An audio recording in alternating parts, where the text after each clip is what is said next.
So, we've learned how to write a protagonist thanks to the successes of Raiden from Metal Gear Rising and the failures of Rey from Star Wars. We've also learned how to write a proper antagonist and what makes one thanks to Dutch Vanderlyn and his oh-so-corruptible ideals. But now comes a character far more diverse and greater in range, harboring some influence on the story should it benefit their motive, or even siding with the protagonist and antagonist in the story. So strap on your boots, sharpen your blades, and get ready to slay your foes with honor.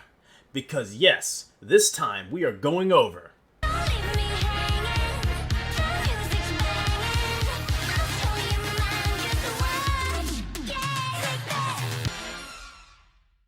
Hello everyone, my name is Night Owl, and welcome to How to Write a Story, a set of guidelines and wisdoms that assist any and all writers and a means to inform, teach, and inspire others to channel the inner writer within them. Now before we start, we must first learn the basics of what a supporting character is. Well, it's a character that plays a role in the life, death, misfortune, or growth of a protagonist or antagonist, respectively, with the main thing that puts a supporting character on their path being motivations, or motives for short. Now you may be wondering, Night Owl, how does a support exist for the antagonist? Well, I'll tell you. It's because of motive. If someone is working for the antagonist of your story for any reason, whether it be revenge, protection, or a debt that they owe, or just to heal their dying grandma, that is their motivation. And these loyalties can change at any given moment, with the same being for the protagonist. Now, let's take one video game character in for example, Ryuzo from Ghosts of Tsushima. When we first meet Ryuzo, we are immediately told where his loyalties lie, with his men.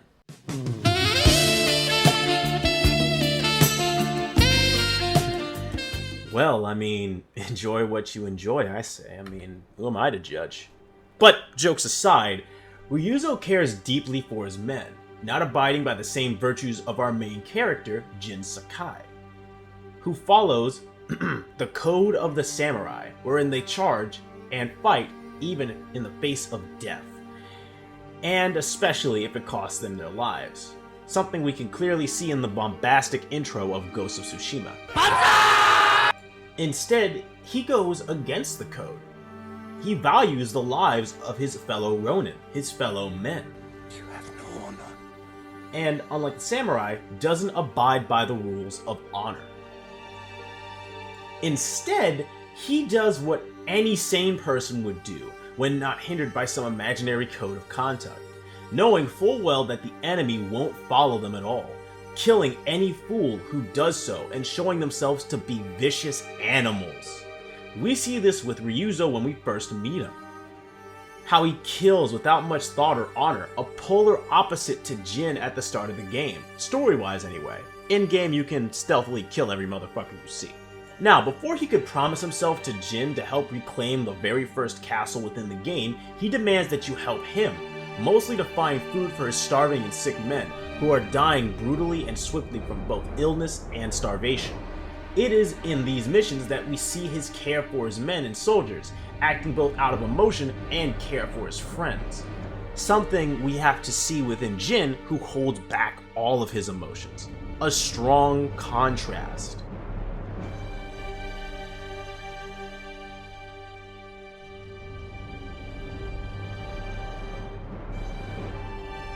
Later, when we do get to the castle, we see how this motive comes into play, as some of the missions we do embark on result in complete failure, where not only did Ryuzo not get his food, but his men are still sick and even being captured by the Mongols. So, in a sense, his hand is forced, and thus we see this loyalty shift to the invaders of Tsushima. He needs this food, he needs this money, he needs this medicine, and thus he decides to become your enemy in order to protect his family, his friends, his mercenary band. Eventually, as the story goes on, he can begin to find himself alone, as every Straw Hat falls one by one or deserts him, having to fight the ghost of legend. Now, unlike the normal traditional samurai, instead of committing seppuku when finally beaten and surrendering, he asks, begs, pleads to be let free, to be told that, I was a spy working for you, working for the ghost. But Jin refuses to let that slide. His samurai code not abiding by it. So, of course, we have no choice but to duel him. And in this duel, we see his desperation, that fire that was ignited in his eyes the first time we fought, slowly fade away. And as the battle goes on and reaches its climactic end, so too does his life just get snuffed out like a candle. Because you see, Ryuzo never had this currency called honor. Jin was set for life because he was samurai. He was a noble. He was nobility. Ryuzo came from nothing and thus had to hone his skills, whereas Jin had to learn his skills, but he learned it from samurai. People that are trained day in and day out to fight by the blade and die by the blade for the emperor. And of course, Ryuzo never had such a thing, never had such privilege.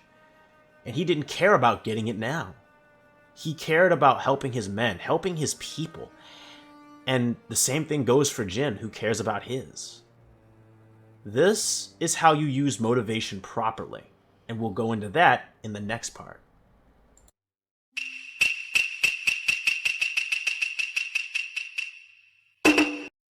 Now that we just talked about how motive plays a pivotal role in a supporting character and how they can change allegiances because of it, I'm now fairly certain another question has proctored in your mind. Does a supporting character need an opposing motivation to the main character? No. Well, not exactly. You see, motive is just the start of this whole crazy train of us how to make a support. Now, it does help dictate how they may think or act, but you must now analyze their goals and why the supporting character joins either sides of good or evil in hopes of achieving said goals. Now, unlike the protagonist, you don't have to go all throughout and flesh them out entirely. Instead, you can just simply think of it rather simplistically, rather than complexly. Like, I lost my elderly grandmother who raised me my entire life before she went out. She told me to get anything and everything I could aim for. Although she never specified it, I knew she wanted me to live my life to the fullest and push it to its limits, which is why I want to be the richest man on earth, nay, the universe. So they choose to side with the antagonist so they can better reach their dream of infinite wealth or something along the lines. Now, let's also take into account another good example of a supporting character working with a protagonist. My best friend said he must leave the village to save his mother's life, citing how he must find this plant to restore her health. So of course I will join him. No one should tackle the world alone. Another key motivation and goal. We automatically get their motivation, what's driving them, and their goal, all in one sitting. If you can't think of that for a supporting character, you may want to try and redraft it. It shouldn't be something extremely long, but at the same time it could be simple, if not a tiny bit complex. Like another example, the young lord has lost his family. He is all that is left of his once massive dynasty, now turned to that of a fledgling. I shall stay by his side, as I am to honor bound to serve the true heir of the throne, even if it costs me my life. Now, all of these can simply help give you three things: their goal, their motivation, and their drive. With all those three being able to give you some insight on the supporting character, while also telling you more about them without having to sit there and explain it all. This is a godsend when you are writing a story or a script or anything that involves some sort of dialogue or character. However, take heed, as some of these goals can even align with the main characters if need be. Not all of them should directly align with the protagonist, as to give breathing space and to lend an air of mystery about the character that joins them on this journey themselves. Whether or not they can be trusted, etc., etc.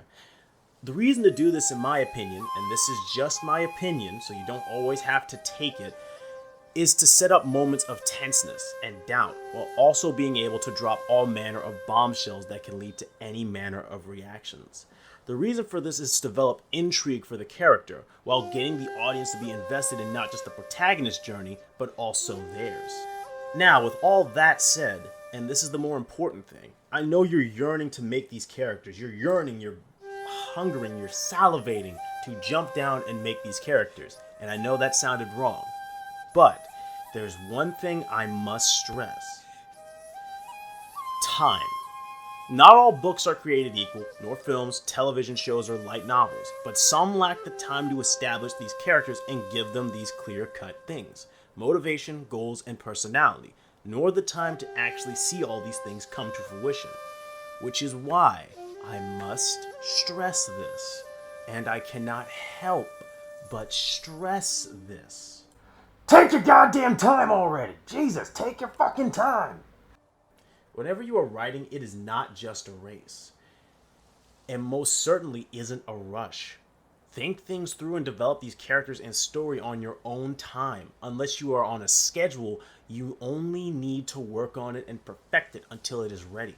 Because most media, and a variety of exceptions, trust me when I say there's a big variety of these exceptions, that refuse to take this advice, with their characters being bare bones or just simply weak, having little to no motive, no visible goal, and simply exist there to exist, being hollow and empty, which can be extremely boring, and quite frankly saddening to look at, as all I see or read is mostly untapped potential waiting to be unleashed onto the canvas.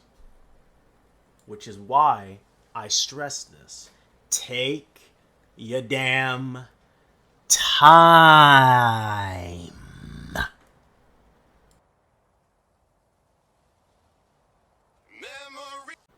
So now that we talked about, well, basically giving characters goals, motivations, and everything else, you're probably wondering, okay, now what?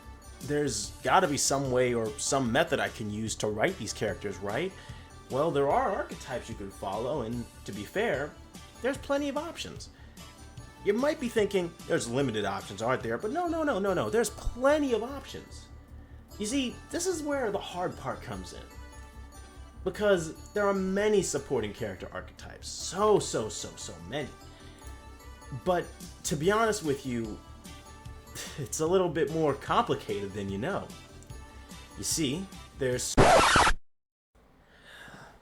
Okay, I was gonna have this bit where I sing "We Didn't Start the Fire," and, it was just gonna be funny and so on, and then it's gonna go back and I was gonna be tired and just say, oh yeah, he can't really... Okay, well, basically put, I was gonna turn back after trying to sing the whole thing and give you all these archetypes that I just threw out there, found out, and just jumbled together to give you an inspiring and interesting character, and just tell you that, to be honest with you, it's essentially all up to you. After all of this, including what I was planning on singing, I hope you understand that with your world opens up so many possibilities for creating a supporting character that is unique. Hell, you don't even need to use any archetypes at all, especially when making one particular support. Just remember to give them motive, some sort of morality to help them define themselves, and just ensure that they get enough time while also giving enough time for your protagonist, and everything will be fine. Not everyone or everything has to be completely done in certain ways, and you don't have to write a story in a particular way. You are the writer and you are the artist. So of course, it's all up to you. Hence why I tried to sing the song and it went oh so horribly wrong. Maybe I'll put it in like my Patreon cut and just, have you see it if you feel like listening to my janky version of "We Didn't Start the Fire," which is terribly bad.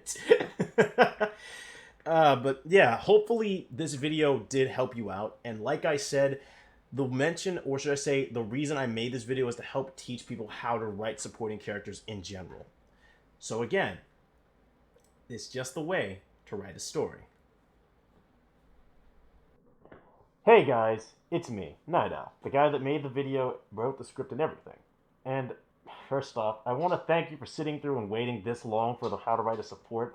I know it's been a pretty long time since I did another video upload, and to be fair with you, I was very fucking busy. I was extremely busy. So, basically put, if you want to support me and of course help me make a very constant and concise schedule for uploading videos, you can head to my support, which is in the description below and also should be popping up right about here. And more importantly, you could also take a look at my Twitch. It's going to be a fun time every time I live stream at the very least, because you get to see me do all sorts of crazy antics, survive in Payday 2, or just play some random game that I found or emulated thanks to the help of a few friends of mine.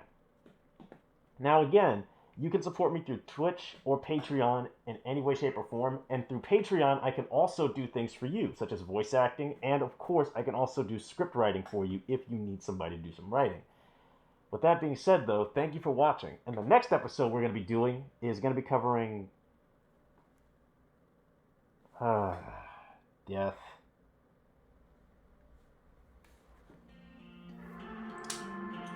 Isn't that just great? That's just great.